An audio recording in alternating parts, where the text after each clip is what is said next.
There's something I've been thinking about a lot lately, and I wonder if you've noticed it too. We're living in a time where everything feels so divided, so tense. We scroll through our phones and see arguments everywhere. We deal with difficult people at work. We have family members who push our buttons. And sometimes we even catch ourselves being our own worst critics. And in the middle of all this chaos, there's this ancient practice that's been around for over 2,000 years that might just be exactly what we need right now. It's called Metta Meditation, and I genuinely believe it could change the way you experience your life. Now, before you think this is going to be some woo-woo spiritual thing that doesn't apply to your real-world problems, just hear me out. Because what I'm about to share with you isn't just theory or philosophy. It's a practical tool that's been scientifically studied and proven to reduce stress, improve relationships, and actually make you happier. And the best part? It takes less time than your morning coffee routine. So, what exactly is metta meditation? The word metta comes from Pali, an ancient language, and it's often translated as loving kindness or benevolence. But I think the best way to understand it is simply as the practice of cultivating genuine goodwill toward yourself and others. It's about training your mind to default to kindness instead of judgment, to compassion instead of criticism. And I know what you might be thinking, because I thought the same thing when I first heard about it. You might be thinking, that sounds nice, but I'm dealing with real problems here. I've got a boss who micromanages everything I do. I've got bills piling up. My teenager won't talk to me. And you're telling me to just think kind thoughts? But here's the thing. This practice isn't about ignoring your problems or pretending everything is fine when it's not. It's about changing your relationship with difficulty. It's about building a foundation of inner stability that allows you to handle life's challenges without being completely knocked over by them. Think of it like this. When you're on an airplane and they do the safety demonstration, they always tell you to put on your own oxygen mask before helping others, right?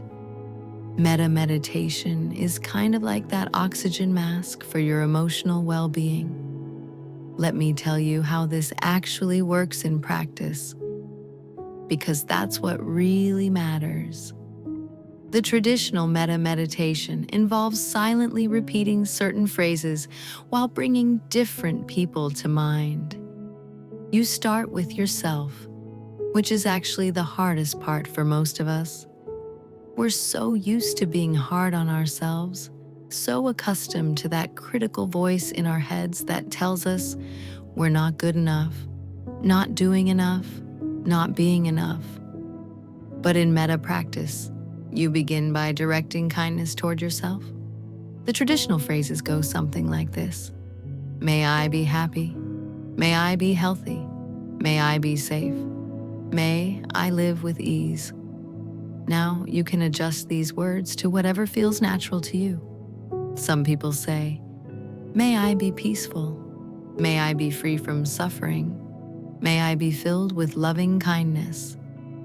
The specific words aren't as important as the intention behind them. You're essentially wishing yourself well, the same way you might wish well for someone you deeply care about. When you first try this, you may feel incredibly awkward, sitting there thinking these phrases, and your mind immediately jump in with objections. This is silly. This isn't doing anything. I have real work to do. But you are stuck with it, and something interesting starts to happen. After a few sessions, you may notice that the harsh voice in your head, the one that is constantly criticizing and judging, starts to get a little quieter. It is subtle at first, but it is there. Here's what the research shows, and this is fascinating. Studies have found that regular metta meditation actually changes the structure of your brain. It increases activity in areas associated with empathy and emotional processing. It reduces activity in the amygdala, which is your brain's alarm system for threats. Essentially, you're rewiring your brain to be less reactive and more responsive. You're training yourself to approach life from a place of openness rather than defensiveness. After you spend some time directing these phrases toward yourself, you then expand the circle of compassion outward. You think of someone you care about, someone who's easy to love. Maybe it's your child, your partner, a close friend, or even a beloved pet. You bring them to mind and you repeat the phrases for them. May you be happy. May you be healthy. May you be safe. May you live with ease. And usually, this part feels much easier. Most of us find it natural to wish good things for people we love. But then, and this is where it gets really interesting, you continue expanding that circle. You think of someone neutral, someone you don't have strong feelings about one way or another. Maybe it's the person who makes your coffee every morning, or someone you see at the gym but have never really talked to, or a colleague you don't work with directly. You offer them the same phrases of goodwill. And what you're doing here is training your mind to recognize that everyone, not just the people in your inner circle, deserves kindness and happiness. You're breaking down the artificial walls we build between us and them. And then comes the really challenging part, the part that separates metta meditation from just thinking nice thoughts about people you already like. You bring to mind someone difficult, someone who's hurt you or annoyed you or made your life harder. Now, let me be clear about this. You're not starting with your worst enemy or someone who's deeply traumatized you. You work up to that gradually. You might start with someone who's mildly irritating, like that coworker who always interrupts you in meetings, or the neighbor whose dog barks too early in the morning. And here's what you're not doing. You're not excusing their behavior. You're not saying what they did was okay.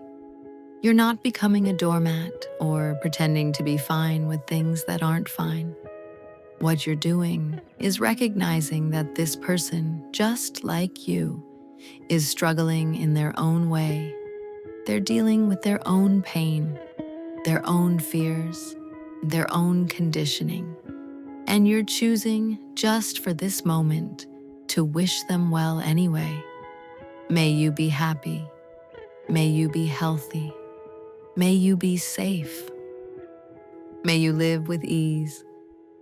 I remember when I first tried this with someone who had really hurt me. It was someone from my past who had betrayed my trust in a significant way. And honestly, I had been carrying around anger about it for years. When I brought this person to mind during my meditation and tried to wish them well, my whole body tensed up, my jaw clenched, my mind screamed, "No way, they don't deserve kindness." But I kept going, day after day, and something remarkable happened. The anger didn't disappear overnight, but it started to loosen its grip on me. I realized that holding on to that resentment was like drinking poison and expecting the other person to get sick. By practicing metta toward this difficult person, I wasn't letting them off the hook. I was letting myself off the hook. I was freeing myself from the prison of my own bitterness. Now let's talk about how this actually applies to your daily life, because that's what really matters. right? You're not meditating just to have a nice experience sitting on a cushion. You're doing it to change how you show up in the world. And this is where Metta Meditation really shines. When you practice regularly, even just 10 or 15 minutes a day, you start to notice shifts in how you respond to situations. Let's say you're stuck in traffic and you're already running late for an important meeting. Normally, your stress levels would be through the roof. You'd be gripping the steering wheel, cursing every red light, feeling your blood pressure rise. But when you've been practicing metta, something different happens. You still notice the frustration arising, but there's a little bit of space around it. You might find yourself thinking, well, everyone else stuck in this traffic is probably stressed too. We're all just trying to get where we need to go. That small shift in perspective changes everything. You're still late, the traffic is still there, but you're not adding layers of suffering on top of an already difficult situation. Or think about a disagreement with your partner. We all have them, right? Those moments where you're both tired, you're both stressed, and suddenly you're arguing about something that probably isn't even the real issue. When you've been practicing metta, you're more likely to pause before saying something you'll regret. You're more likely to remember that this person you're arguing with is someone you love, someone who's also struggling, someone who deserves compassion, even in this difficult moment. That doesn't mean you don't address the real issues or that you suppress your feelings. It means you approach the conversation from a place of wanting to understand rather than wanting to win. And here's something that really surprised me about this practice. It actually makes you more effective in the world, not less. There's this misconception that being kind and compassionate means being weak or passive. But that's not true at all. When you're coming from a place of genuine goodwill, you can actually be more direct and honest because you're not operating from a place of defensiveness or ego. You can set boundaries without being cruel. You can stand up for yourself without tearing others down. You can advocate for what you believe in without demonizing people who disagree with you. Think about the people in your life who you most admire, the ones who seem to navigate challenges with grace. I bet they're not the ones who are constantly angry or bitter.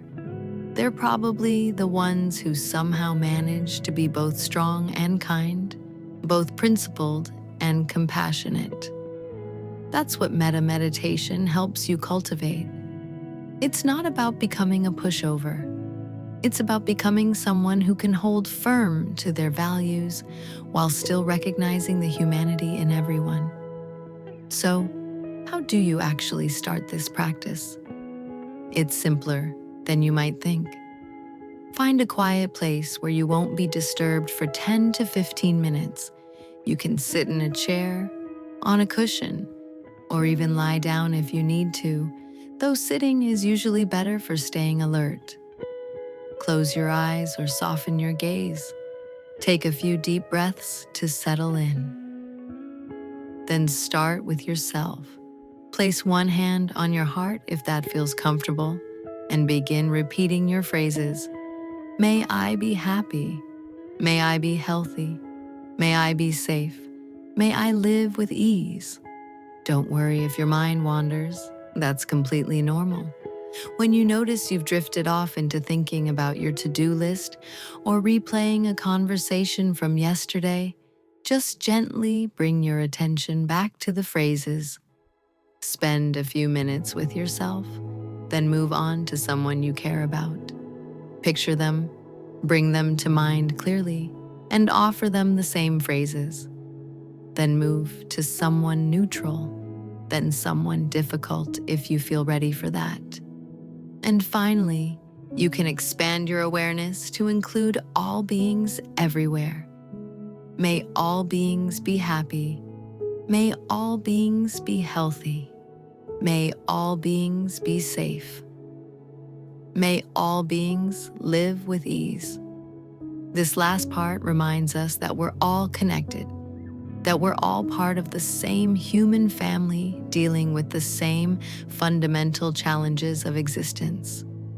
Now, I want to address something important.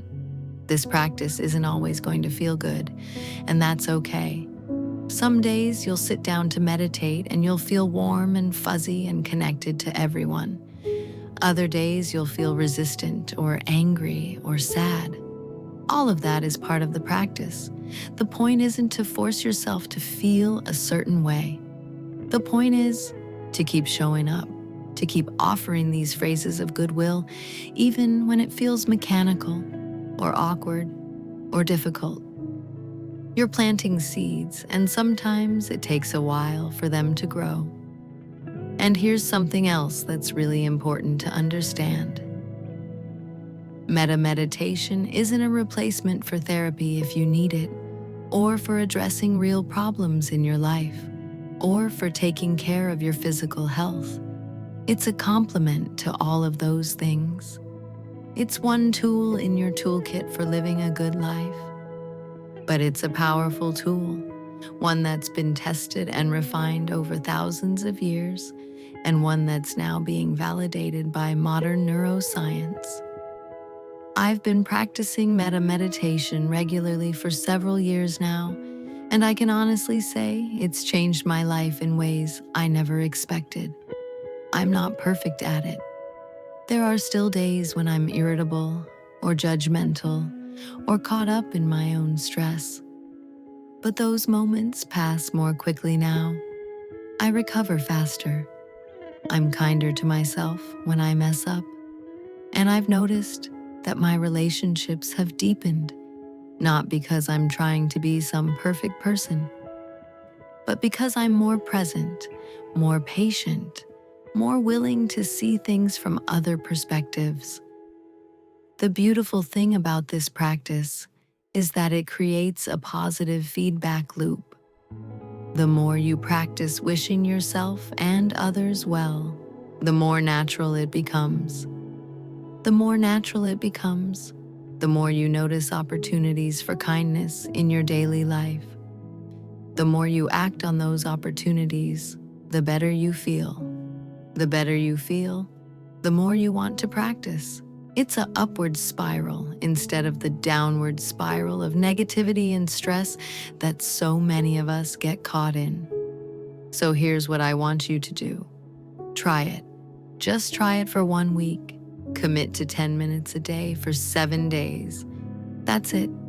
You're not committing to becoming a meditation expert or changing your whole life. You're just committing to sitting down for 10 minutes a day and wishing yourself and others well. See what happens. Notice if anything shifts. Pay attention to how you respond to difficult situations. See if you catch yourself being a little kinder, a little more patient, a little more at ease. And remember, this isn't about achieving some perfect state of constant bliss. It's about cultivating a quality of heart that allows you to meet life as it is with more grace and less resistance. It's about remembering that underneath all our differences, all our conflicts, all our struggles, we're all just trying to be happy and avoid suffering. We're all doing the best we can with what we have. And maybe, just maybe, if more of us practiced meeting ourselves and each other with a little more kindness, the world would be a slightly better place. Thank you so much for watching. I hope this has given you something valuable to think about, and more importantly, something practical to try. If you found this helpful, I'd love to hear about your experience with Metta Meditation in the comments below. And if you want more content like this, make sure to subscribe. Until next time, may you be happy, may you be healthy, may you be safe, and may you live with ease.